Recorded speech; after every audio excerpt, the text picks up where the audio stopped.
Okay.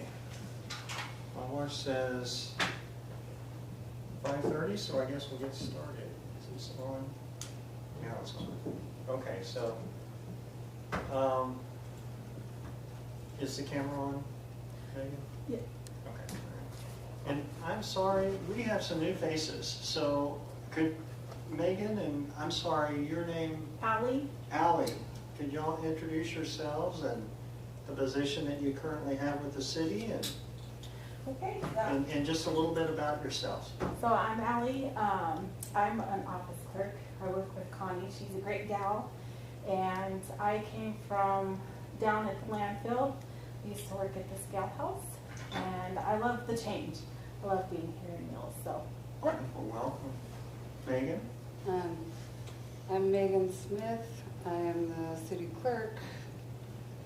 I just recently came from being a manager at Wyoming Downs, but I previously worked as a caseworker at Child Support Enforcement. Okay, wonderful. Well, welcome. Thank you. And good to have you two aboard. And you know, it's been a while since y'all probably noticed the agenda. You know, I think we had an informal meeting in March, but last time we had I think an application was in January, so it's been a while. yeah. And of course, it's good to see Casey again. So, Okay. I guess what I will do is I'll start and open up the agenda. The first thing we have is the election of the officers for 26-27 term. The vice chair is missing, and so I will open a motion that we could postpone it until August, because I think it's important that all 5 of us be here for that. So do I have any comments before I get a second? Okay. John? Laura? Okay. Yeah. All in favor to table the election until August meeting, say aye. Aye. Okay, that motion has passed.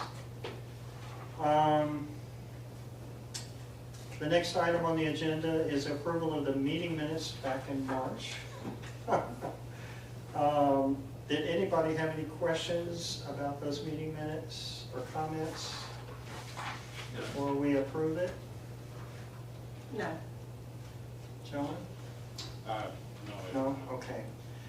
All in favor to officially approve of the meeting minutes of March the 5th, 2026, say aye. Aye. Aye. Okay, that has been approved. The next item on the list is the Ridge West number 2 vacation and replat of lots 64 through 86. Casey, I will turn it over to you to give us an overview of that application and the planning's recommendation. I appreciate it, Chairman.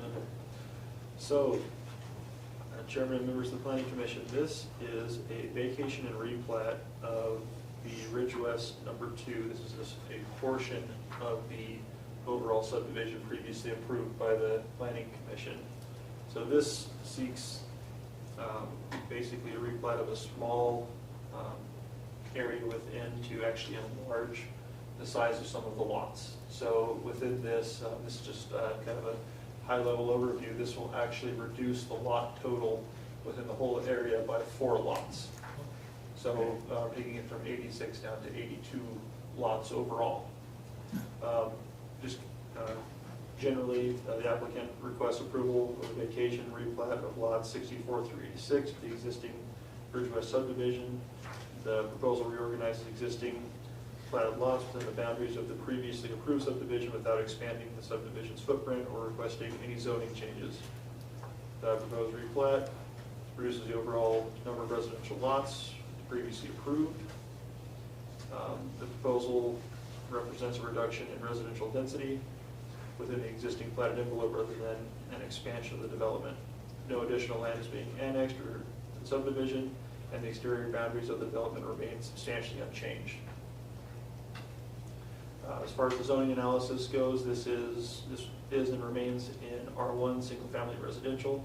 The purpose is to provide medium-density single-family residential development while protecting values of surrounding residential property and neighborhood character. Minimum lot size is 6,000 square feet. Minimum lot width is 40 feet, and single-family dwelling per lot. The submitted plat indicates that the proposed subdivision complies with these minimum dimensional standards. The proposed range of the lots is approximately 7,900 square feet to over 12,700 square feet, all exceeding the minimum lot size required by R1. Likewise, the widths exceed the 40-foot minimum. Each front on an existing or previously dedicated street, and no non-conforming lots or landlocked parcels are created by the replat.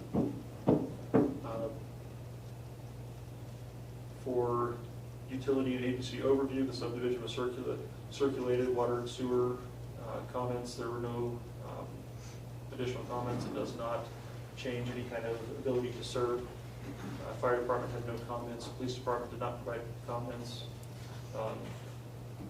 At the time of scheduling, Rocky Mountain Power had some, I guess, issues providing power, but since that point in time, a power agreement has been put in place, so all of Rocky Mountain Power's concerns in and of themselves are taken care of, and Black Hills Energy has no comments. Considerations: the proposed plat vacates a portion of the original plat like was discussed, reduces the residential density.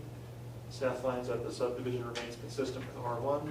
The proposal does not increase any density, and street access is maintained for all lots. Utility easements are shown on platting. Existing public infrastructure is capable of serving proposed development, and no reviewing agency identified concerns that would preclude approval of the subdivision.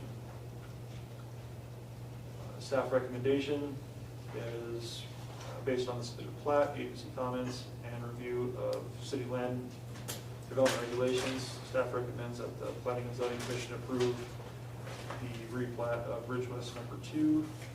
And I'll stand for any questions, and we have the agent, ECS Engineering, here for additional questions. I have a question, but I'll open it up to others. Does anyone else have any questions? Any issues on the grading? Is that one? Good evening, Sean Gustis. Right on top there. Right here? There you go. Sean Gustis, ECS Engineers, 1607 CY Avenue. No, there are no issues with the grading.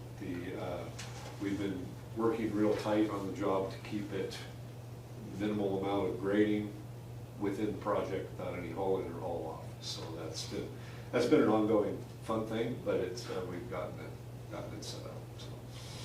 Now, the elevation it's going to have, that's going to be next to the academy, is it going to be higher looking down into the academy? It is on the eastern side of the academy as the road comes in from Robertson Road and turns right there. Those will be walkout basement type homes. It's been built up a little bit there. And then the rest of the way on down and along there, they're basically ag grade. So.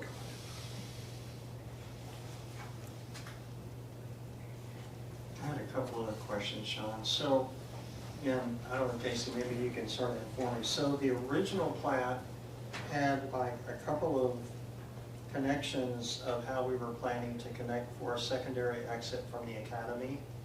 And I guess I need for Casey you to confirm. I'm looking at one of the pages in the packets that you printed that is slightly different. I'm assuming that's the one that we're approving, right? Or that's up for approval that the planning is, because I'm looking at a photograph on one side, and that photograph of the original plat is slightly different than the drawing that I'm seeing. So I'm trying to figure out, the Sure. one that I see, the photograph of the overlay is what I recalled. Correct. Yeah. So in the photograph here with orange around it, that is the affected piece that is on the replat here. There is a secondary connection to the academy in the plat. So you're And it adding remains. 2 connections to the north side of the subdivision. Yes. Because in the previous one, there was one that was coming directly off the north entrance going west behind the lots.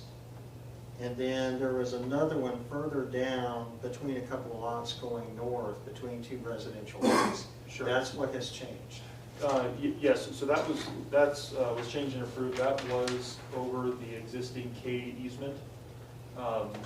That K easement basically has the irrigation line that runs through that.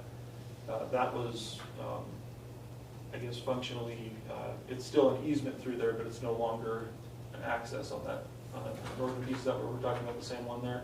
I think so, but I think what I'm missing, and maybe I'm just missing it, is on page 16 of the printout or on the PDF. I don't know which, if the 16 is on the PDF. I'm seeing the lower half of the subdivision, but I don't think I'm seeing the whole subdivision. Correct. This isn't a replat of the whole subdivision. This is only a replat of that interior portion. Okay. So the rest of the subdivision is unchanged. So in other words, that photograph is still accurate. It's just that you are changing the easement that was between two residential lots on the western side of the subdivision. There should be no easement changes on this one here at all.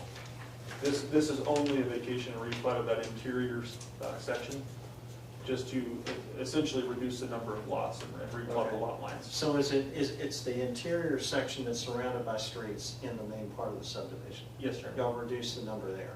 Correct. Okay. But the lot sizes around the perimeter of that street to the north and west, they haven't changed? Correct, they haven't changed. Okay.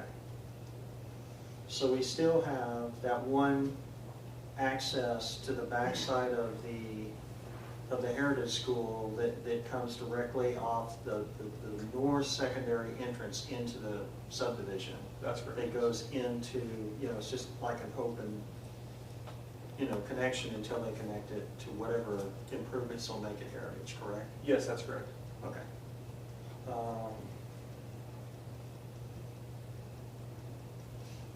Seems like there was another question that I'm missing.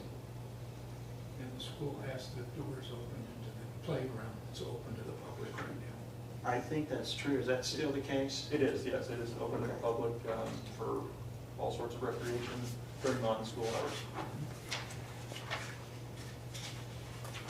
Oh, I know what it was. So the last time we talked, it's not going to really impact approval, but it's just a logistic issue. As you know, we have problems with the post office. They no longer have boxes available, or I keep hearing that. So this new subdivision, where are the boxes for the post office? You can just see that on the new plat. It's part of the old plat still. But Okay. lot number 44, right over there next to Robertson Road and the southern entrance into this, there's a little carve out, a little square carved out on the bottom, or a little rectangle carved out on the bottom. Oh. That is where there is a pull-out for mailboxes for the entire subdivision. So is it that, well, gosh, that's pretty. Sean, can we hold your Oh, yeah. Can you show me where that is? Because this is really small.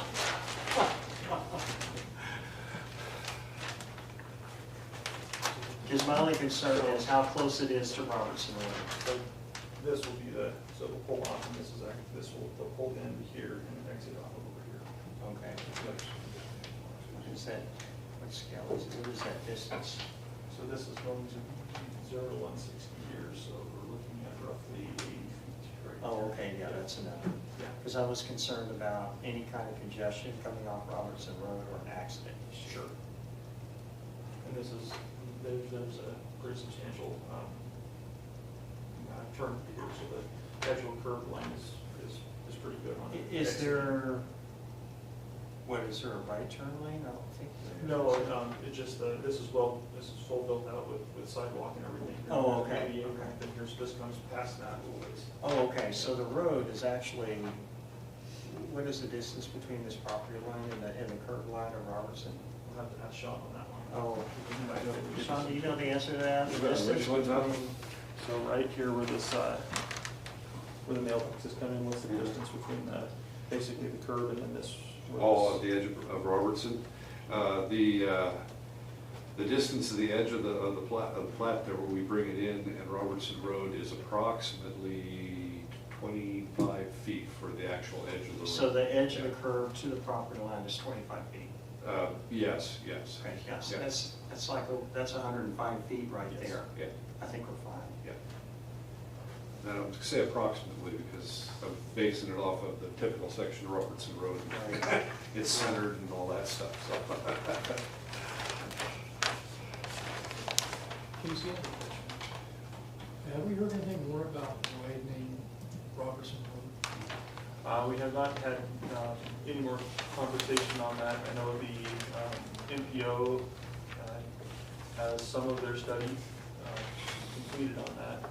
I can get an answer for you though. I can reach out and see where we're at on that. If they widen it, Yeah, where's it gonna go? where's it gonna go? I mean, are they widening it where it's gonna take out some of that easement that we're talking, that's 105 feet between that and the edge of the mailbox kiosk? You know, that I can't answer the question on. I know there's some pretty heavy duty power through that area, so I mean, some of that would be a consideration as Yeah, well. they would not be able to build where they've got power lines going through there. Correct. Okay. I can get an answer for you guys by the next meeting on what's going on the. We road. should just probably, I don't think it's, unless y'all tell me otherwise, I don't think it's gonna affect the approval of this, but it would be interesting to know. Sure, I can get you an update, for sure. Because there's still open land out there that's gonna be developed, so it'd be nice to have a plan ahead Yes. versus reacting later. Agreed, absolutely. Are there any other questions from the board before I open it up to the floor? Okay. Thank you. Thanks, Sean. I'm going to open it up to the public for any comments or questions.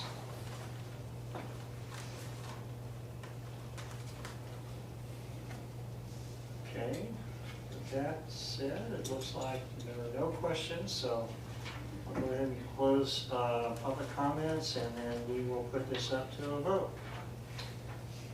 Do I have a motion for this application for approval, as Casey indicated, related to them meeting requirements from the planning, to any outstanding requirements from the planning department? I'll make a motion to approve the replat. Okay, do I have a second? I'll second it. Okay, all in favor say aye. Aye. Okay, motion is approved. Thank you, Sean. Second item that has come up is the Wyoming Classical Academy Vacation and Replat. Casey, I'm going to open it up to you to describe this application and planning's recommendation. Thank you, Mr. Chairman. So, Mr. Chairman and Commission, this is in this basically the same area. This is Wyoming Classical Academy has properties here. There's actually 3 properties that are under ownership of the Wyoming Classical Academy. This replat seeks to combine the 3 properties into one large property to facilitate future school growth and to be able to make sure that we aren't building any kind of buildings across lot lines. So in general, the applicant requests approval of vacation and replat of Lot 1A, Mountain Meadows number 2, together with lots 1 and 2 of Charter Heights Addition. The purpose of the replat is to consolidate existing lots into a single tract to accommodate development of Wyoming Classical Academy campus. The proposal creates a single tract for approximately 20.52 acres. The request does not expand the subdivision boundaries, increase development density, or create additional building lots. Rather, it consolidates previously platted property into a single development parcel. The subject property is Zone UA. The purpose of UA district is to accommodate low-density development while preserving open space and agricultural character to allow institutional and compatible public uses where appropriate. The district is intended to provide flexibility for larger tracts while maintaining compatibility with surrounding development. The proposed replat does not increase residential density or create additional development lots. Instead, it combines several existing lots into a single tract. Because the proposal reduces the number of separately platted lots and does not alter the underlying zoning designation, staff finds the request consistent with the intent of UA. As far as utility agency overviews, water and sewer, city staff did not find any capacity concerns. Fire department reviewed the proposal and reported no concerns. Police department did not provide comment. Rocky Mountain Power did not provide comment. And Black Hills Energy did not provide comment. Staff finds that the proposal reduces the number of platted parcels, no increase in developmental density, existing public street frontage is maintained, and existing easements will remain. The proposal creates a single tract for coordinated campus development. Staff finds that the proposed Wyoming Classical Academy addition, vacation, and replat is consistent with the purpose and intent of UA. And as such, Based on the submitted plat, agency comments, and review of the City of Mills Land Use and Development Regulations, staff recommends the Planning and Zoning Commission recommend approval of Wyoming Classical Academy Edition vacation and replat. I will stand for any questions. I'll open it up to the board for any questions.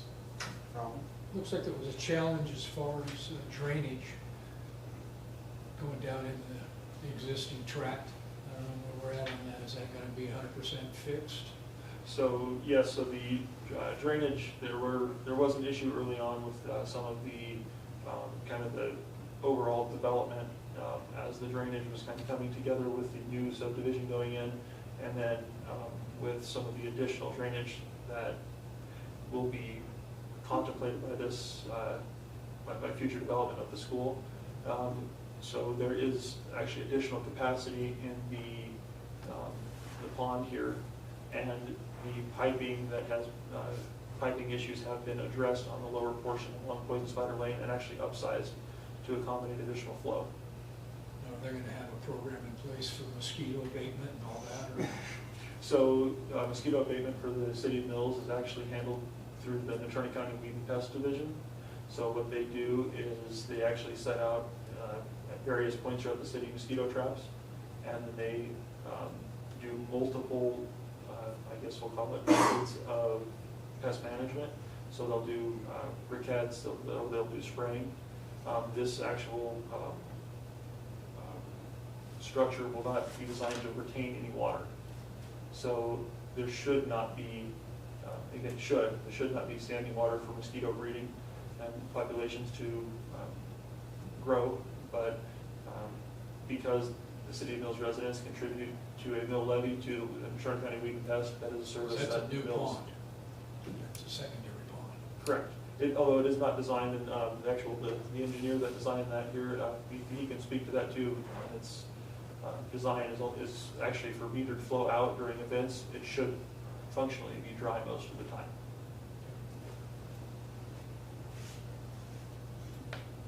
Any other questions? I have one, but some of you have one? Yeah, I don't know. Yeah.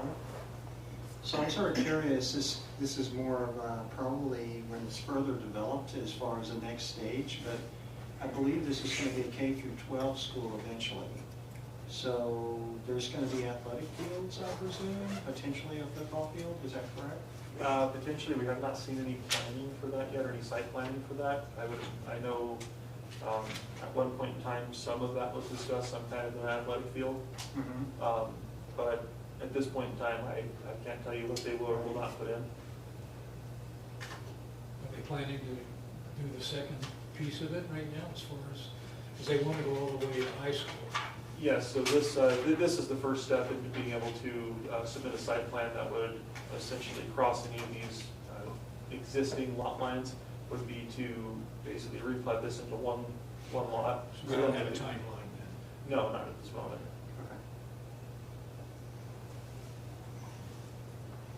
Okay, I don't have any questions, so I'm going to go ahead and open it up to the public for anybody that has any questions on this application. And I don't see any questions, so I'll go ahead and close that and open it up for a board for a motion. Do I have a motion for approval based on the planning's recommendation? I'll motion. Okay, do I have a second? I'll second. Okay, all in favor of approving the replat, or the lot, I'm sorry, is it a lot consolidation? Correct. All those improve, I believe it is. All those in favor of approving the lot consolidation application, say aye. Aye. Aye. Okay, motion is approved. The next item that we have on our list is the DeVore Limited rezone map amendment. And Casey, I'm going to open it up for you to review this with us and provide planning's recommendation on that application. Thank you, Mr. Chairman. So, Mr. Chairman and Commissioners, this is a application for a map amendment or rezone. So the location of the property is near the intersection of Wyoming Boulevard and West Yellowstone Highway, specifically addressing lots 4113 and 4101 West Yellowstone Highway, along with 650, 655, and 690 Kiskis. This rezone would include several vacant parcels. Current usage of the parcels is vacant or storage at this moment. Prior usage were truck sales and repair. Its current zoning is C1, general commercial, and the proposed zoning that is requested is C3, business service. So the applicant requests approval of a zoning map amendment to change the zoning designation of the subjective properties from C1 neighborhood commercial to C3, which is business or business service. The property is currently developed within an established commercial corridor and is located at the intersection of Island Boulevard and West Yellowstone Highway, one of the city's primary transportation corridors. The request does not alter property boundaries, create additional lots, or modify public rights of way. Approval of the request would modify only the property zoning designation. Any future development or redevelopment would remain subject to all applicable provisions of the City of Mills' land use development regulations. Existing zoning, subject properties is an R, currently zoned C1. The purpose of the C1 district is to accommodate a broad range of commercial, retail, office, restaurant, and service establishments intended to serve the general public. The request to rezone to C3 is a business service district. The C3 district is intended to accommodate business service, contractor, office, wholesale, and other commercial services that typically require larger sites, outdoor operational areas, or activities that are more appropriately located along major transportation corridors and separated from residential neighborhoods. Surrounding land use analysis, the subject property or properties is an R located near the intersection of Island Boulevard and West Yellowstone, two principal arterial roadways. The location provides direct access to the city's transportation network and is well suited for commercial development serving both the community and regional traffic. Because the property's location is at a major arterial intersection, staff finds that the business service zoning is compatible with the existing transportation infrastructure and represents a logical extension of commercial land use in the area. Urban zoning does not introduce industrial uses, but instead expands the range of commercial business service activities that may occur on the property while remaining subject to all applicable development standards and land use regulations. Compatibility analysis. Property is already commercially zoned. It does not convert residential property to commercial use. State of the site fronts two major arterial roadways designed to accommodate higher traffic volumes. Existing public infrastructure is available to serve any future development, although the lots are already serviced. Future development will continue to require compliance with applicable site development, buffering, landscaping, parking, drainage, access management, and building regulations. Proposed C2 business service designation is compatible with the surrounding commercial corridor and provides additional flexibility for development patterns. So staff's findings are that it's consistent with neighborhood character in the surrounding area. It represents a logical transition from neighborhood commercial to business service commercial. It does not create isolated zoning district or introduce incompatible land uses to establish residential neighborhoods. Can be adequately serviced by existing public infrastructure, promotes orderly commercial development consistent with the city's long-term growth patterns, and is consistent with the public health, safety, and welfare. Staff's recommendations based on the application, surrounding land uses, existing infrastructure, and review of the land use development regulations, staff recommends the Planning and Zoning Commission recommend approval of the requested zoning map amendment from C1 to C3.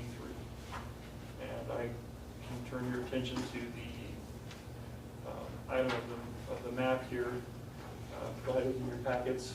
If you have this, it designates all the different zoning districts around it. I was wondering if you could just also point out that those Sure. lots on that again, it's pretty small, and so I'm trying to figure out what it is. So there's this area here, in this black, I'll come around to everyone here. This is the area here that is subject to the map amendment. It would be changed to this, basically to this polluted corridor here. So it is adjacent to the existing additional. So they're rezoning all of this and all of this? Yes. Okay. The street will stay in place? Yes. Bless you. That's here, it's this, in this black right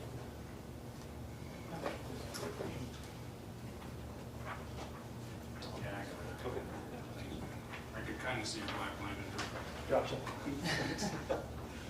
All right, I can stand for any questions, and the agent is here to answer any questions related to the map amendment.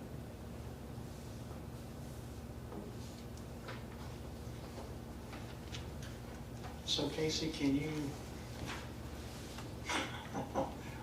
remind me again the specific differences between the C1 general and the C3 business district as far as,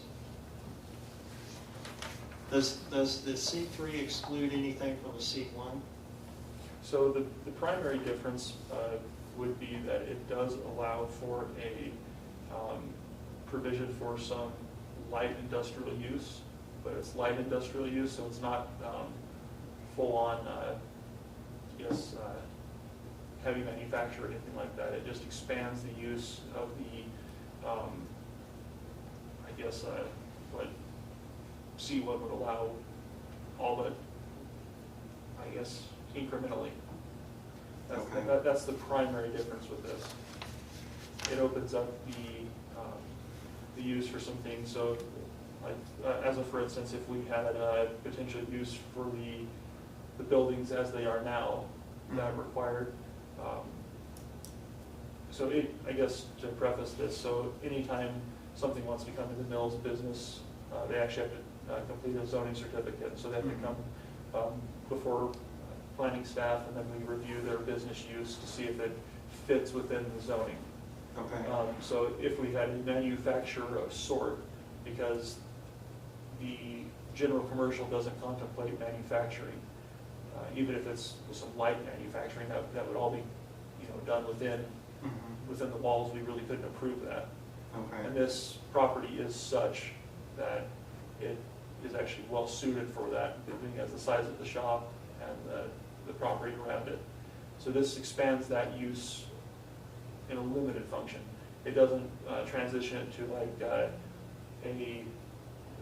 heavy industrial area where you could do a tow yard or anything like that. That would still be excluded from this area. This just allows, like I said, for just some minor. But let's just say, and I know this isn't really related per se, but so the C1 allows things like restaurants or, gas stations or, strip mall or whatever. Can those kind of uses, and my apologies, I just don't remember, can those be put in a C3 is my question? Yes. Yes. Okay. Yeah, all that C3 does is add basically some categories to that. Which is the light industrial. Correct.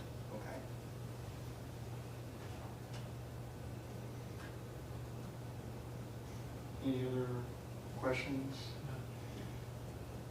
I'm just sort of curious what the thought is on the purpose of rezoning to a C3, if I could ask the applicant. Nat Steinhoff, 454 Milton Avenue in Casper, here on behalf of DeVore Limited LLC. I think it's worth a little bit of a trip through history. So relatively recently, as you know, there was the zone change from established business. That entire zoning realm existed previously.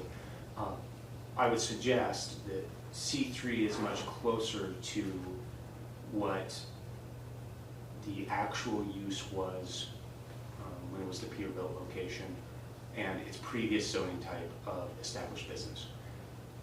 In that change to the C1, C3 categories, what we found in the marketing of the property is that we've encountered multiple people who are interested in the location and their intended use was precluded in C1, would have been allowed in C3.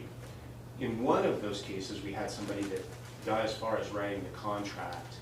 Expediency was important to them, and when it was discovered that they would have to, even if it was a sure thing, they were going to have to go through the zone change process for their business to be a conforming use. Right. They decided to relocate to choose a different location where they didn't have to mess with it. So I guess I would suggest that in that broad scale rezone effort, I think this is probably one of only a few situations I imagine, but one in which the eventual zone type that was chosen is a little bit inconsistent with the historical use of the property. And so we're looking to get back to that and try and, I think we hope this is a win-win for the City of Mills as well as the current owner, in that what we all want is to see a thriving business on one of Mills's most prominent corners. And Right. What we don't want to have is another situation where we find a great potential person to call Mills home who, due to maybe either not being sophisticated enough to really understand that the zone change isn't a huge deal, or from a timing perspective says, I'll choose this other site. We want to eliminate some of those roadblocks for that potential user. Out of curiosity, and I understand it's not related to the application, but I know that the Eric's Oil and Lube, I think that's the name of it, is located at that corner. They were trying to do something, but they couldn't because of the specific constraints on the property boundaries of each lot. Is any of this impacting them, or I'm just sort of curious? I believe the answer to that is no, other than if they were to choose to change their own zoning in the future. I don't think that would have affected the issue in question, but I assume that if this were to be approved, they would have an easier time to get that zone change themselves. Of course, their use is consistent with C1. There's kind of a nice little carve out for car service inside of C1. If I remember right, they were trying to Five feet. move up closer Yeah. to the road. The problem was is that they just didn't, because of the setbacks and things, they had to do a lot consolidation of additional lots, but they didn't, the owner of the other property wasn't working with them, if I recall, but anyway. Okay, no, I appreciate it. Were there any other comments you wanted to share with the No, board? I would share that there's never a sure thing in sales until all the ink is dry. Right. I do have several potential users, both for the building itself, as well as potentially where the building, the main location, 4113, were that to sell, the owner's plan on putting the remaining land that the purchaser of the building may not buy. You're talking about what was the Peterbilt building, correct? True. Yeah. Okay. What was the Peterbilt building? I have also several land buyers who are interested in that location that, in our discussions with city staff on a few different potential users, C3 seemed like the natural mechanism for all Sure. of those. Okay. And I think would be businesses that you'd be happy to see there. Okay. Any other questions for me? I'm just curious, what were those uses that were precluded in the current zoning that made your sales fall through? So one of them is a manufacturer who's currently located in Casper. And it's more of a technology company with some very, very light manufacturing. Right? So they're bringing in basically completed products from various sources, assembling and sending out with their own intellectual property a packaged product for oil field service. But we're talking about a unit that's, you know, a foot by 8 inches. The preclusion of manufacturing was the main thing in that case. That is what Casey was highlighting. Sort of, it touches on light industrial, but pretty specifically in the light manufacturing space. So that was one of the potential users. One of them who is currently interested in the space is more of a building material company, most of which would be housed inside of the building, but does do some fabrication with their materials, which could have been inside the building, but again, wouldn't be, to my interpretation, wouldn't be a conforming use inside of C1. So I guess my next follow-up to that particular use, because this is in my head the whole time when I'm looking at this packet, is outdoor storage. I don't know what our screening methods lined in the code are sufficient to say hide, stacks of bricks on pallets or whatever, like a lumberyard would have. I don't want to see that in the center of town.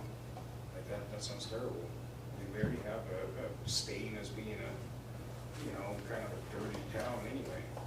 And I'd like to see that kind of go away. And, screening is perfectly fine to cover that, but I don't know if the regulations go heavy enough, There are provisions that require different levels of opacity and different screenings depending on the use itself. So that when it comes before staff as basically a proposed use within that particular zoning, we look at the regulations and we apply those standards to whatever the use is, depending if they're going to have storage, if we're going to have to screen things. So there's really a litany of criteria that we can impose to make sure that, you know, the character of the town is as the town wants it to develop most Yeah, it's appropriately. like, you know, it's center of town, it's kinda like the whole point about big D's out there with no landscaping right at the entry to your town, like, what the hell is that? You're gonna have a freaking, just a rock field out there, like, that looks terrible. So it's just about kind of bringing that feel of a little bit nicer place. You know, I mean, I live here, I don't care that it, you know, I live here, what I don't wanna have is just that continued perpetual look like a dump, trailer house dump, you know? Sure. The same reason that people argued against the manufactured homes, really. They blamed it on safety, but you know that wasn't really the case. So, just my thoughts on that. And thank you for answering the questions. I have none. Okay. Thank you for your time. Thank you. I'll be here if you need me. I'm gonna open it up for any questions in the public. Are there any questions from the audience? Okay, I will close it. Any further discussion regarding this application? No, I'm just the screening thing was my biggest question. I mean, that would be a nice little retail spot or something that invites people in and is welcoming, not slap-faced, you know, cluttered. I guess is what I've got in my mind. Could I ask a question as a member of the public of Casey? Is that Sure. allowable? Reintroduce myself, Matt Steinhoff. Casey, is there any substantial difference between C1 and C3 on the level of screening that is required, i.e., to the point that that's a concern? Is there any substantial difference between the two designations around the requirement to come before you to get screening or what screening is allowed, et cetera? It will depend on the use. Okay. So depending on the use, there's criteria for special regulations on the particular use. So, you know, some of those uses will require, you know, I think it's a 65% opacity type screening, and different devices like that. So depending on, you know, the extent to which that property would also, or that proposed use would also be requested, additional considerations can be put on or requirements can be put in place. Okay, and if you wouldn't mind, I'd like to ask you maybe in a specific way. If inside of C1, which it currently is, somebody opened a stable or a kennel, and then it was changed to C3, would the restrictions that would be placed upon that stable or kennel inside of C1 or C3 change? So if there's an existing use, so like let's say something's in C1 and then something changes to a C3, that existing use won't necessarily have to change anything that it's doing. It's that grandfathering concept that would Right. fall under. Now, if that use were to change, then they would fall under some kind of a new. And I guess what I'm asking is if a conforming use inside of C1, or maybe a permitted use, but a use that's, as long as they got your approval, allowed. So kennel being one of them. If a kennel came to me today with it being in C1, and then tomorrow they came to me with it being in C3, would there be a difference in their constraints from a? No, that's not going to change. That wouldn't change. Okay, thank you. I guess to that point, the constraints per use all vary, you know, basically according to the health, safety, and public welfare impact that was contemplated at the time of regulation adoption. So these things can change and can be opened up and looked at. So that may be something that the P&Z, you know, we could look into those things just for specifics. But as far as the,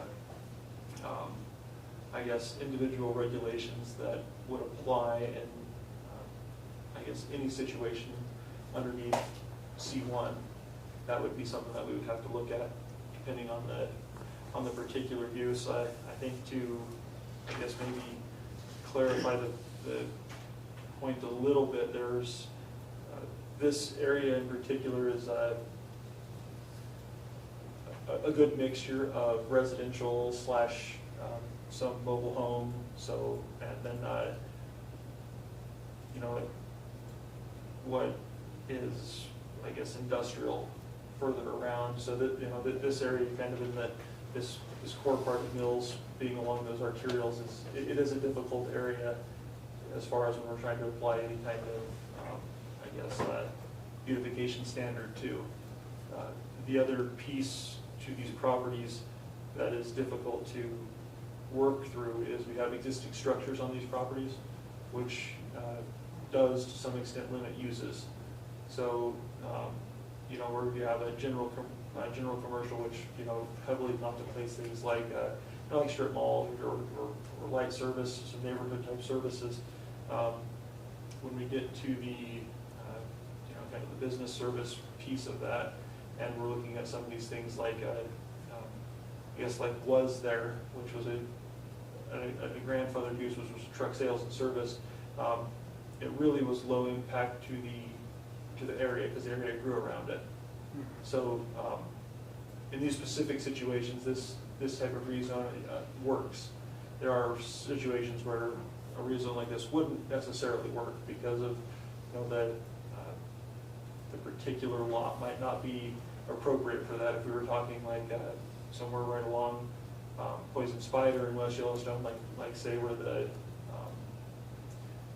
gas station, the Loaf and Jug is, if we were looking at a particular property like that, we were gonna say, well, let's bring something a little bit more into this because of the, I guess, limited entrances, exits, and things like that, and then the general character of the area around it probably wouldn't be as applicable to change the zoning type, because we're looking at things from, what contemplates more than just your average, everyday resident or frequenter of a business, going into a C1 area.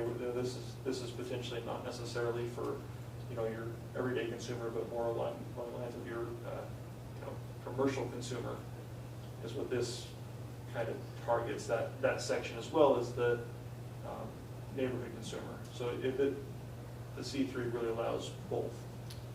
Casey, do you recall the specific differences, I don't have it in front of me, on landscape requirements between a C3 and a C1 if there was new development? I don't recall them offhand. I know that there is a landscape requirement as well as parking requirements and surfacing requirements for any kind of new development. Okay. So I mean that would come before us regardless, It absolutely- whatever they do. Yes. Because, obviously with the existing Peterbilt building, that's grandfathered. Correct. But if they were to tear that down and start developing new construction, all of this would obviously, in my opinion, come before. Yes, the full site plan. Because would it's a come- site plan application. Yes, the full site plan would come before the planning and zoning. So an existing building, say the business was always indoors, right? Now you're gonna bring in a different business, and it's gonna be indoors and using the outside also. So then when it goes into the C3, that's when we're gonna jump into, we want more beautification, per se. It'll depend on the use. So one piece with this that we ran into with other properties here is, so let's say the owner of the property was to lease this to another truck sales and service. It could operate as that and store trucks and things outside, because it is the use is functionally continuing of the property. So I guess to that point, it could, vehicles in repair could be stored outside there, which is exactly one of the things I think I'm hearing is a concern. So with new existing ownership and a change, this allows standards to be put in place that the existing ownership, even through leasing, wouldn't have to quite adopt at the same level. So this kind of levels the playing field for new people coming in and the town. Part of this is right adjacent across the street from residential lots. And I guess considering the uptick in, activities and noise and just look, I would say that area probably should be excluded from the zoning change. Really, I don't feel that that's really appropriate right across the street. And I know this because I live right across the street from C3 and light industrial, and it gets quite annoying, especially when they're up all night hammering on shit, one of the welding shops over there. So, but that's the nature of oil field. Sure. I knew that when I moved into that house, so. But not everybody's gonna like that, and if you're selling your home in particular, now you know, you got less audience because, well, a lot of people don't like that. Will they know that before they buy it? I don't know, hard to say, but to me, it seems like a value, you know, you're devaluing somebody else's lot. In a way. Are there any other noise requirements from a C1 to a C3? You know, again, that'll really depend on the particular use and if there's any kind of specific regulation.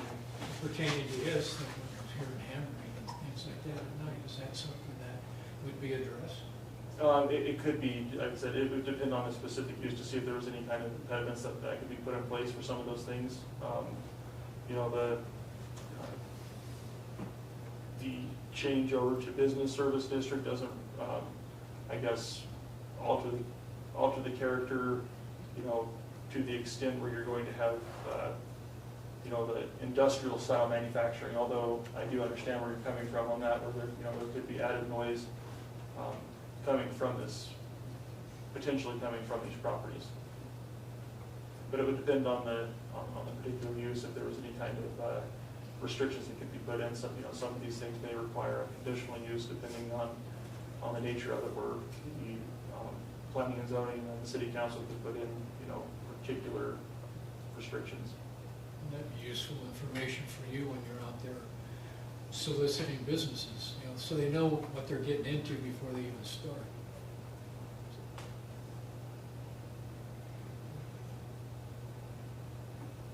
I understand the plight, you know, the fight here between wanting your property, because I'm in the same kind of boat over there. I live on this property, but I also have some commercial interests I want to do, but it's now zoned, was commercial, now it's zoned residential. So I'm kind of also limited, and I have, you know, neighbors behind me, like the whole damn block, but I don't that so much of it there, it's all trailers, so they're all rentals, but they're still residential. So I kind of feel your pain in a way, you know. And that's a tough one about other people's rights. And if I recall, the properties to the west of the Peterbilt, that's all like mobile homes, right? So, yeah, so there's the properties directly west. It's the Lariat Mobile Home Court.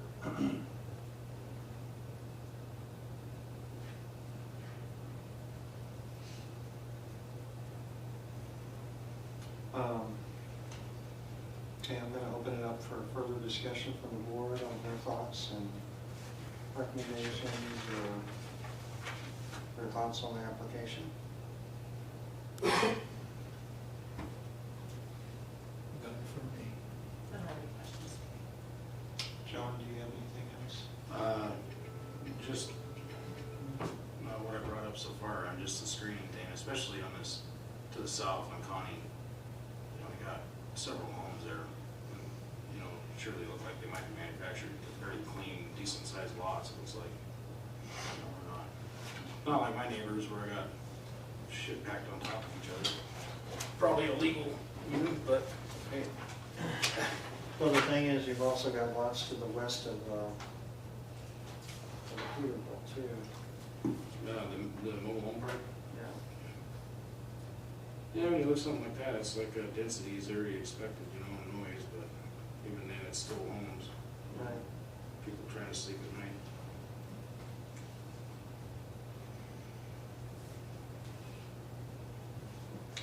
So one more question, Casey. When certain businesses do come in with an application, there are some things that the planning can put in place that are enforceable in regards to a noise on specific times. Because, I mean, part of the problem that we've had previously, and we're still trying to get through this, is that unfortunately, before many of us were involved, you have industrial right next to residential.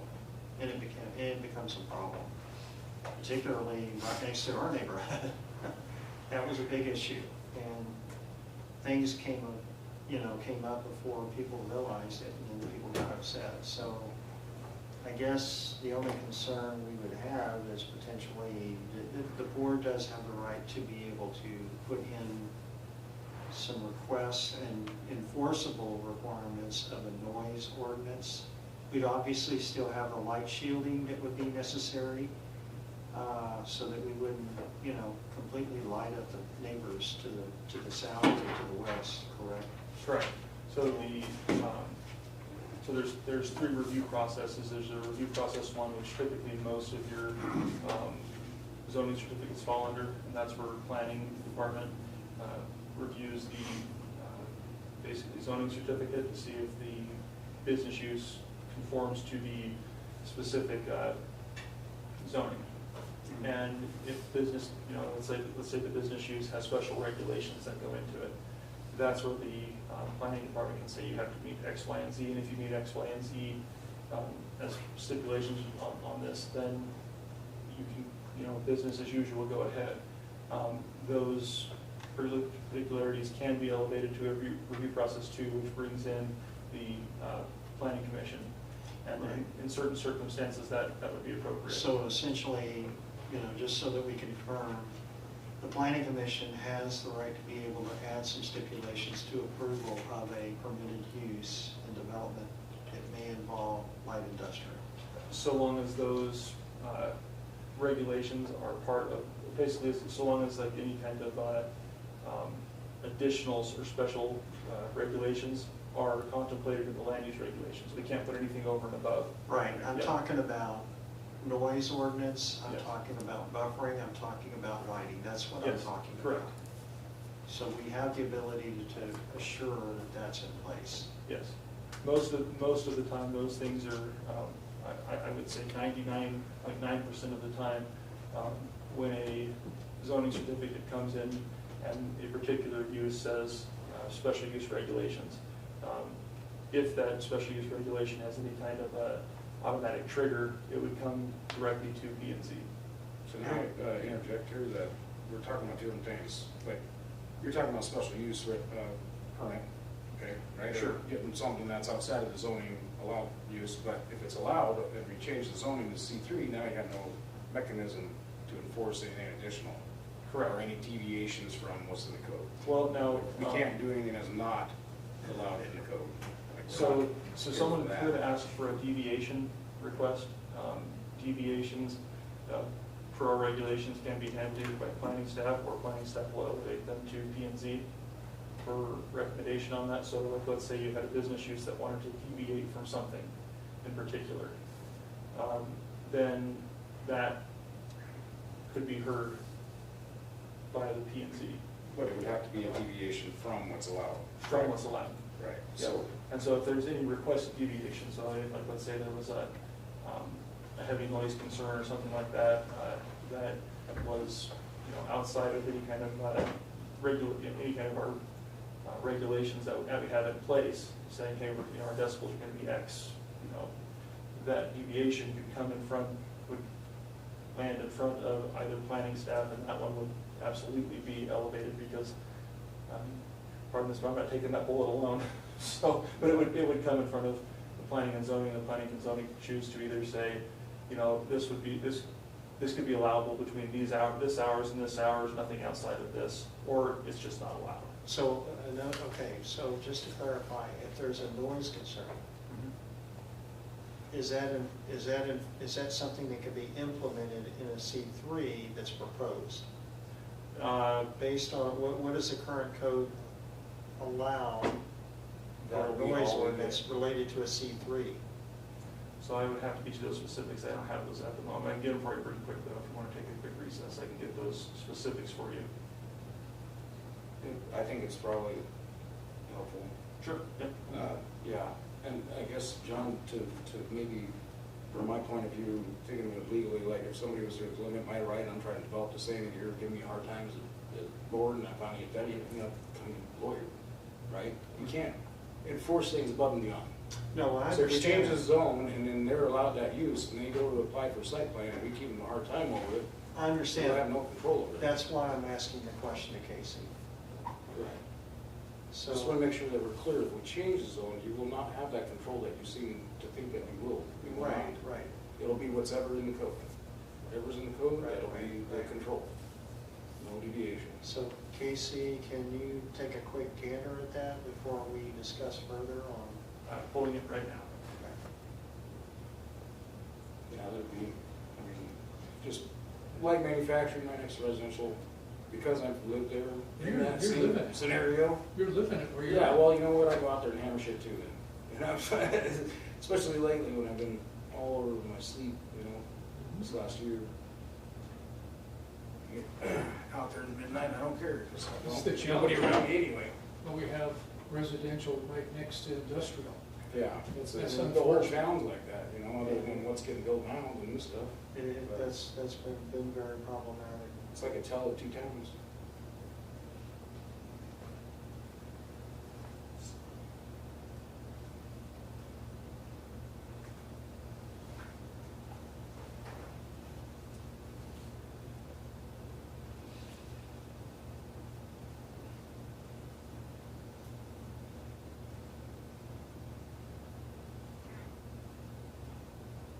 I'm thinking like a buffer is what I was kind of envisioning, like a light manufacturing, you know, sure, you can allow it on the parcel as a whole, but only within so many feet of, say, the abutting street or residential district. So that's where the sound deadening. Lighting, you know, Well, access that's lighting. the other question, because some of these lots are pretty well, especially the ones near address 4101 and 4113. The lots below that are just these tiny little lots. So there's a concern about future development of those. I mean, how are you gonna be able to put a buffer in some of those smaller lots? That's the concern. I'm trying to- So it'll be a high wall fence all the way around. I mean, the sad thing is, those smaller lots are like residential lots that really are commercial and they should be consolidated, but that's for. You're talking lots that are part of the application. Well, yeah, those two blocks, they're north of, I can't see the name of the street, but it starts with a K. Kiss. Yeah. Yes, all those lots next to Eric's Lube and Oil. I mean, these are really, historically, they were residential lots. Well, yeah. And so, you know, the problem is, who's gonna be able to put a C3 unless they consolidate some of these things? Especially when they're that small, you know. It'd be they- considered as a whole property. I they- think it they- would have to be. Well, the problem is that you can't really say that because of the property that it's on. They would have to consolidate that. Here's your residential zoning. Right here, and that's the concern. I mean, this is residential too, but it's like, these are, I think, mobile homes or trailers. These are mobile homes, I believe, right here, if I recall. Oh, yeah, and then RV. All these are RVs. So, I mean, This is where I was talking about, and I guess here, you know, same thing. what would really be lovely is if we could just pull in some commercial business. This is another, well, I mean, That's what we're talking about right now. yeah, I mean, it would be wonderful if be just, you know, like, One damn grocery store. well, yeah, the only problem is the grocery store won't fit on these lots. Maybe if they contain all these. No, you gotta clap them all together. I have it already. It's all Should good. we pull up the specific on it? Yeah, I'm just literally talking about the zoning part. But it's So Keep it going. what would be the thought, Sean, would be, would we even consider this, or would they have to be better? Well, see, that's the problem is now, if you consider the mobile home park state, Industrial. you know, as the R1 below, And it does. You have to try now this. you got no lots to work with. You got what? Off of You got no Pendle. lots to work with, it's like, covers too much of It's that everything. company across from the park. Because that larger triangular parcel So abuts. it's Freedom Park, and they have a community. Yeah. They're great, they'll be close, like the lights, they run all night. You mean the RV park over here? Yeah. This right here, So because this is where the, you have to have- I think, this part of it is where the, this part of it is where the, And that's not telling them. oh, there it is, there's the existing building of the Peterbilt building. Yeah, just say it's interior fence or anything. Yeah. Well, depending on what you're doing.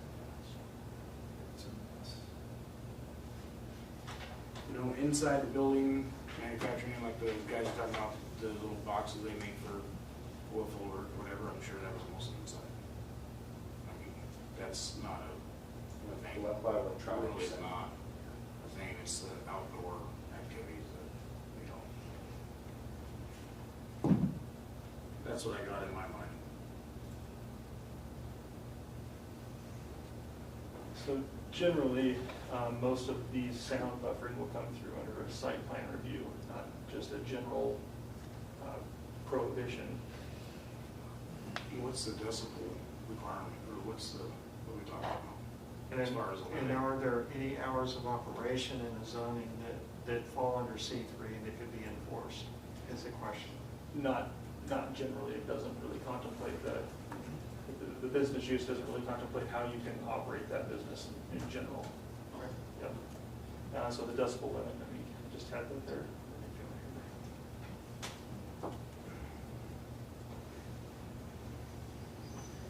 So according to our regulations, decibel means the measurement of sound, pressure, elevated, or logarithmic conversion of the sound.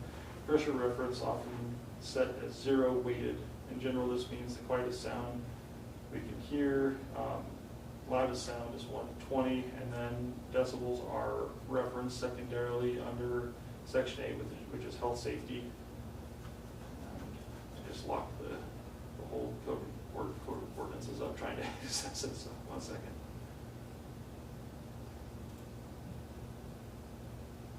So is the decibel levels enforceable then for a C3 if it's a certain volume of decibel levels, I guess, if that makes any sense?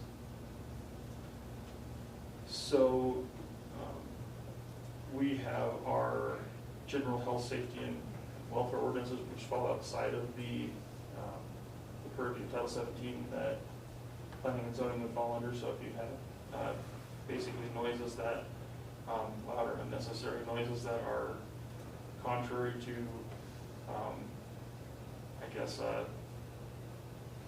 Section 8, then it would be a violation of a separate ordinance.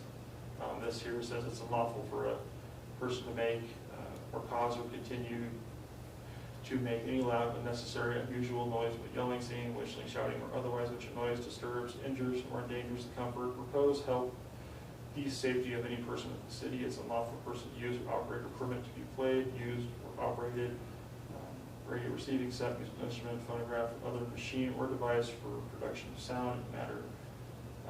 It goes on and says the operation of machines that generate sound that could be heard at a distance of more than 30 feet of the building, structure, or vehicle shall be evidence of a violation. So, What page are you on? I don't necessarily have a page. I'm just pulling up just the general. Sorry, this is under section 810-101 under the general definitions on noise. But again, this would be outside of the general planning purview, but we really wouldn't necessarily authorize a use that's going to be in violation of another section. Just by If the code isn't contrast itself with. correct, yeah, I mean, it wouldn't necessarily be one of those things that if the use is going to be to the detriment of another subsection of our ordinances, it by in and of itself would be a problem. Even with the C3? Yes, I mean, because we can't, the way that the ordinance reads, it's one of those things that if you're causing a noise disturbance, then if you're causing a noise disturbance, it really doesn't matter what. Does a noise disturbance define a timeline during the day or in the night that would create that? I think we have a code for that. It has a general, there's basically a general provision, and then you go onto exceptions for certain uses.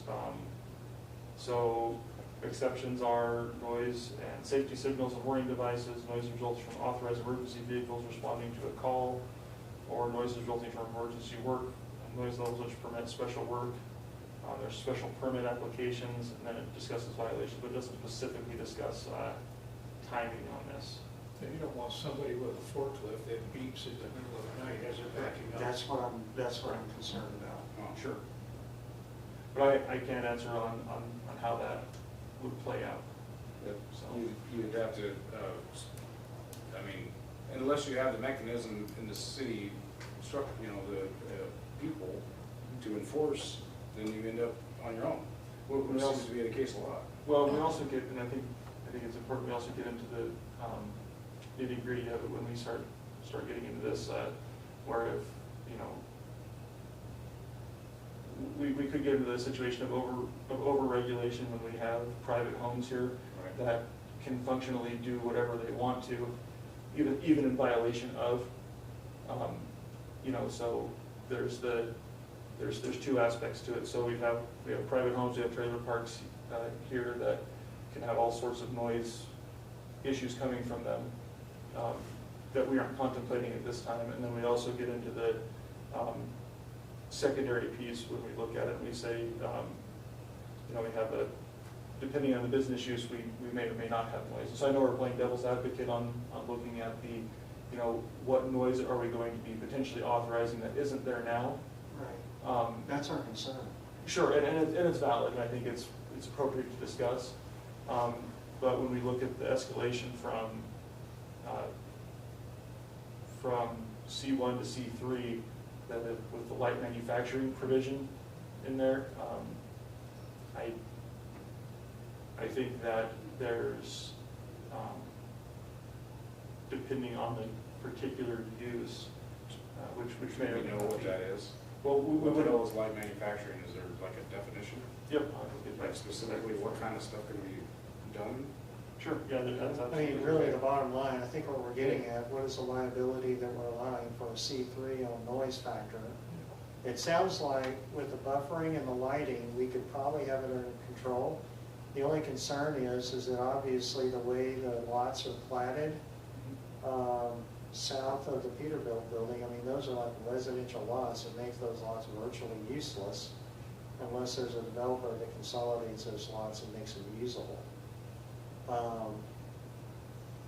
But I guess the biggest concern that I'm hearing, and I would agree with, is what kind of liability of a noise factor are we allowing for a C3 zone that will have an impact on the residences?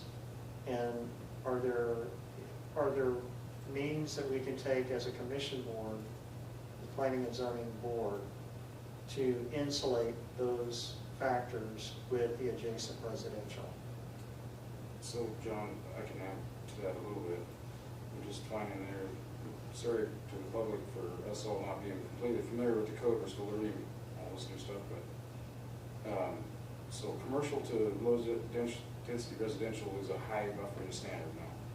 What that means out of the, 3 categories and then a non-applicable, I don't know, but it is not dependent on C1 to C3. That's what it looks like here. It's done by zone.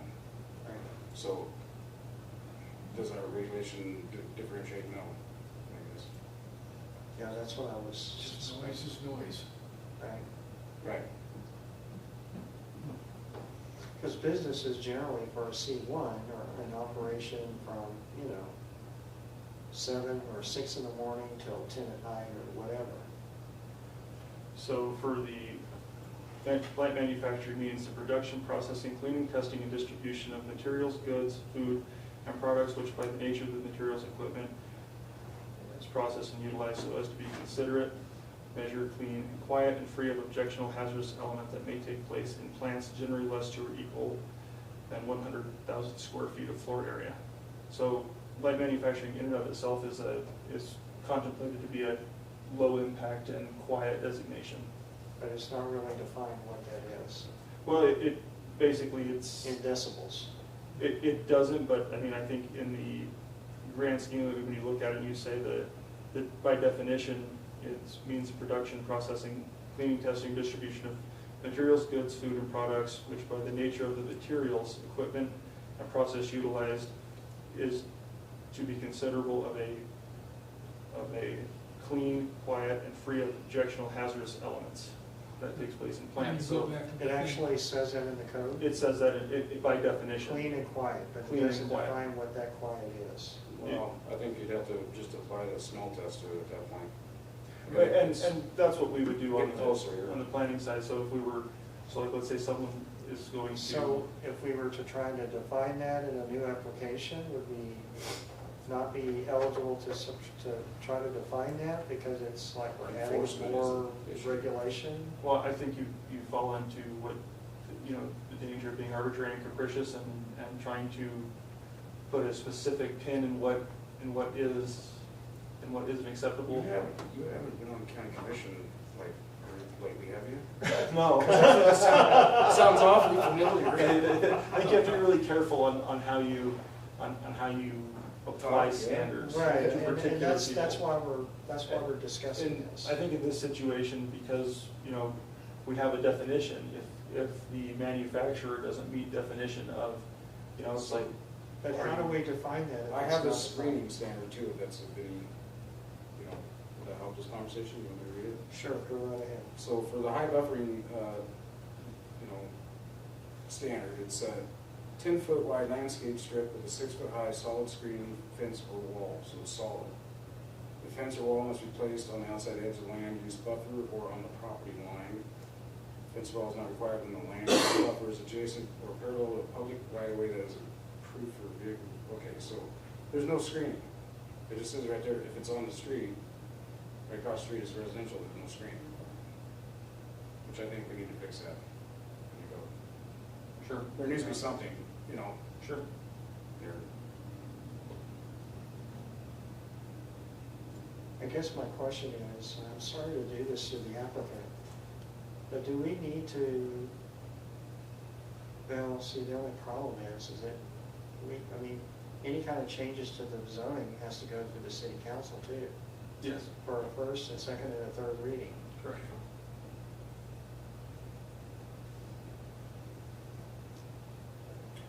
Can we maybe continue this conversation throughout that time by raising these questions, voicing our concerns? So you have three options. You could table the matter. The matter would be brought up at the next meeting and then would have to be acted upon at that next meeting. You could approve and then it'll have to go, this has to go through ordinance because it's a zoning map amendment, so that it will be actually be 3 readings of a ordinance. So those issues can be elevated to council through each of those readings. You could move to basically recommend to deny and it would still go through the readings process. And you could still, again, go through the concerns to council, so. Can we, if we were to change the code at the same time, is that resolution then? Is that just one No, reading, or is it also ordinance? it would be an ordinance change. It would take 3 readings to So make we any couldn't, we changes. couldn't run this stuff concurrent? I No, because it would, so it mean, would not unless we require, take it for one. yeah, it'll Sorry require about that. public notice and then public hearing and then all 3 of the ordinance readings.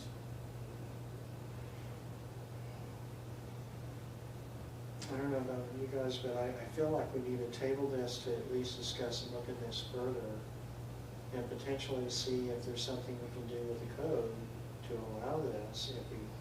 Well, there is some mitigation to adjacent residents. Part of the problem that we have in Mills right now is that we have too much industrial adjacent to residential properties. In Casper, when I did the research, some of you don't know, some of you do know, place where I live, there was a serious issue where a developer developed a warehouse right adjacent to a residential neighborhood. Created some problems and it affected property values. And my concern is that I don't think changing something to a light industrial adjacent to residential should be taken lightly. Sure, and just to, I guess, just point of clarification, it's light manufacturing, not a light industrial. So there's a significant difference between Well, industrial and light manufacturing by regulation. By regulation, but the use can still have impact of a light industrial to some degree. And that's what's not defined. And that's why there's a concern. Sure. Am I reading this properly, John? I agree with you. Yeah, just the buffering thing is still, I mean, if across the street you had like a high-rise apartment building, whatever, you know, it's high So- density, busy, it's loud anyway. Let me ask you this question. I mean, to some degree, we have to make decisions within a public hearing as a planning commission. because by ordinance or law, correct? So a public hearing has to come before the city council on the decision-making portion of that. So the public hearing is in front of the city council on that. Well, I'm Yeah. sorry, I'm using the wrong terminology. Sure. So my thought is that we would come up with a proposal for the city council in an ordinance change, Mhm. so that if there is a zoning change to a light, it's not light industrial, what did you call it, light manufacturing? Light manufacturing. I mean, to me, it's pretty close to what the, as far as what those are perceived as, but my concern is that we've already had problems with residential and industrial being next to, or light manufacturing. And I think there needs to be probably some suggestions that this is what I would recommend, and y'all can correct me or give a better suggestion. I think that we need to table this application for the purpose of discussing and thinking internally of how we could possibly suggest some changes to the city council, of allowing potentially any future changes of a C3 next to a residential that would allow light manufacturing. Those would involve noise and buffering. The lighting, I think, is covered. The way we change the zoning for the lighting, there's not going to be any condition where they have any kind of lighting that goes beyond the property line. I think we've resolved that. But the buffering and the noise is still a concern. Sure. I'd like to also point out that C3 zoning that exists in the city now is pretty limited. And the majority of it is surrounded by commercial or industrial, with very little residential. Sure. There is some of it is mobile home park, but, so I'm just trying to compare usages. Sure. Why were these other properties owned and aren't a C3?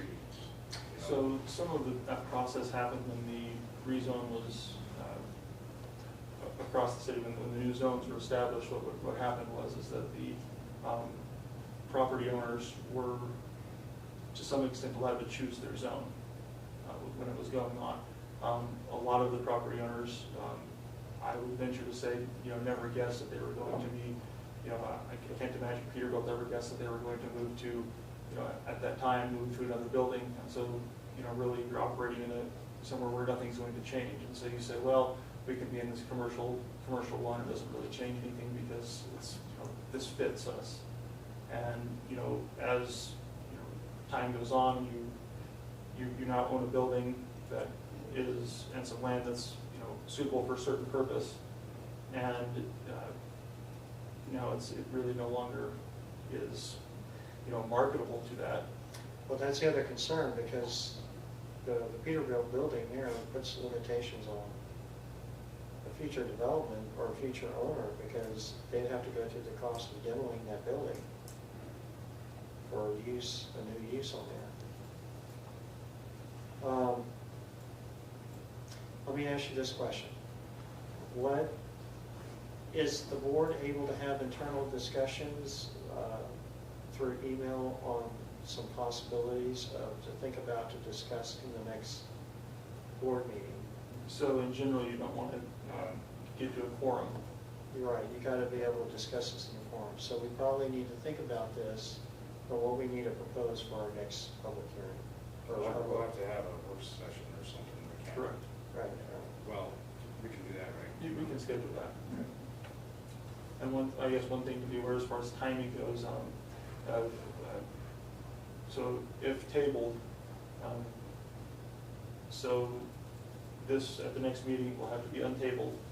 And then basically any kind of changes or substantive changes to the C3 district would have to be able to be done and complete and reviewed for something that P&Z would want to basically put in place to be able to go concurrently with this being moved forward to council regardless of the decision to approve or basically. Well, in my mind, we have to resolve this before it goes to city council, right? We gotta But it resolve all this can't, before though. the site plan comes Right, exactly. So I mean, well, basically what I'm saying is there's a time crunch on it, because at the next meeting, it has to come off the table regardless, and then a recommendation has to be forwarded, regardless of whether there is a, basically recommendations or a ordinance put forward to consider a public hearing for this, basically for initial hearing for this board, and then forwarding to council. But if the issue has to be resolved by the third reading of city council, I mean, how often can you table an application until that's resolved? It can only be tabled once here. Okay. Yep, it can only, once it's on So the table. really, it has to be- essentially, once we table it, then we would essentially be rejecting it because we have to resolve this before an application can be Well, approved. once it's rejected, it goes to city council no matter what. Okay. So no matter what, as the recommendation to approve or deny. And then city council makes the action from that point. So they override anything that we would want to have happen, correct? Correct, like most planning and zoning commissions, it's a recommendation body, so it's the recommendation to either approve or deny. It could be tabled for further information to basically to make the determination to approve or deny. If something is tabled, then it's not taken to city council until it is untabled. But it has been tabled at the next meeting for action. Right. According to regulation.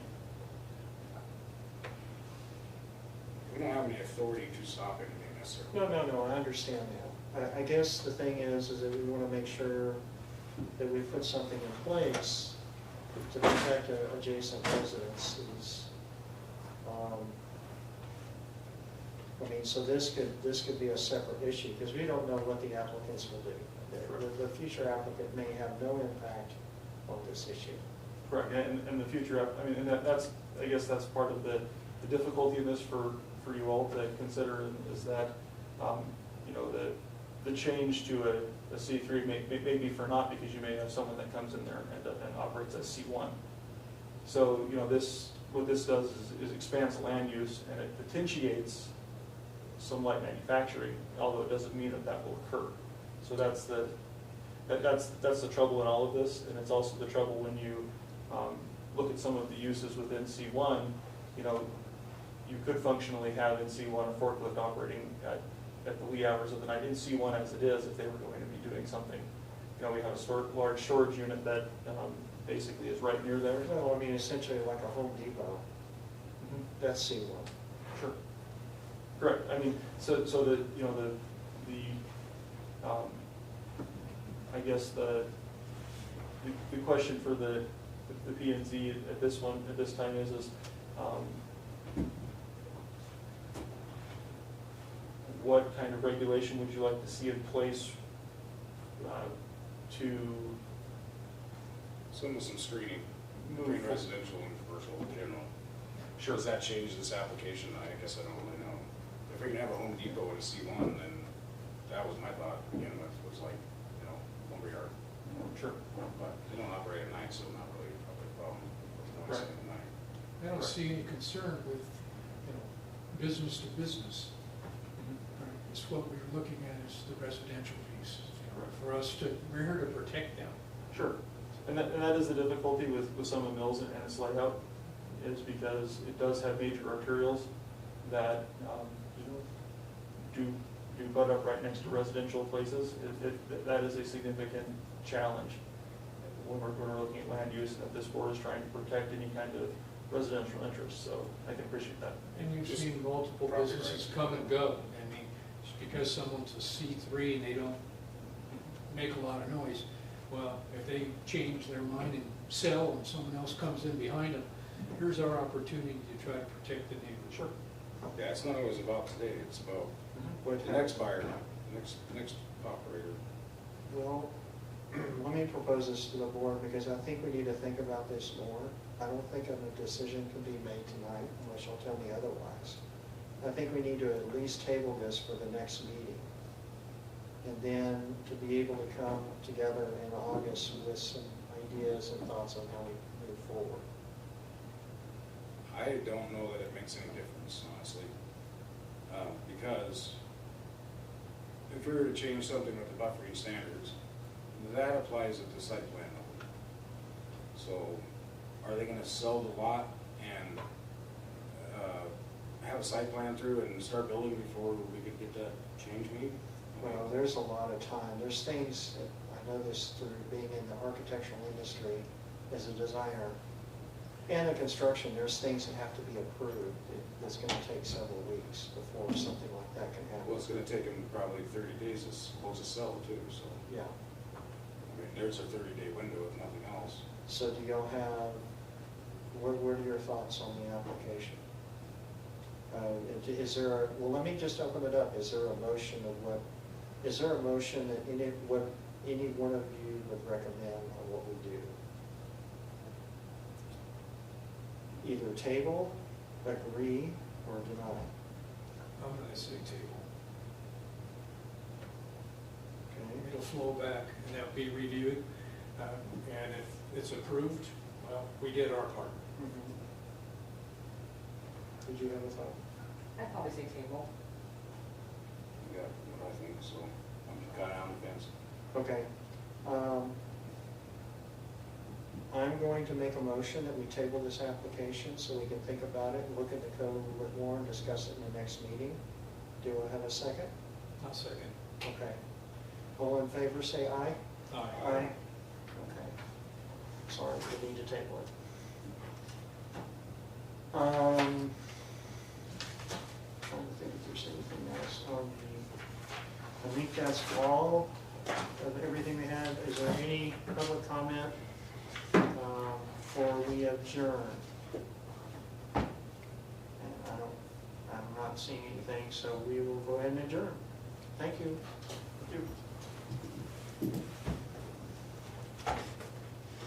So there will be a meeting on the 6th. So that- All right. No matter what, there will be one. We get two this year. And we also have to elect officers, so. Yep.